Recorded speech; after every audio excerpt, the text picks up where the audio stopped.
Bonjour. Comme vous avez vu dans votre manuel, une boucle de régulation est composée de trois éléments principaux. Il y a l'élément de mesure, comme un transmetteur de niveau. Il y a l'élément final, comme une vanne de modulation qui agit sur le procédé. Et enfin, l'élément de régulation qui sert à recevoir l'information de l'élément de mesure et à envoyer une commande vers l'élément final.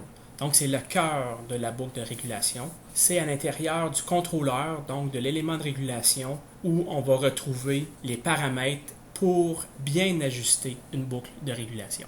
Dans l'image qu'on voit présentement, nous avons une boucle complète qui est branchée.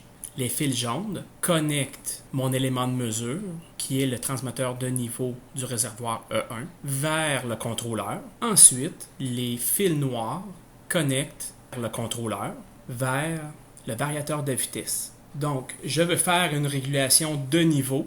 Mon transmetteur envoie la mesure du niveau au contrôleur.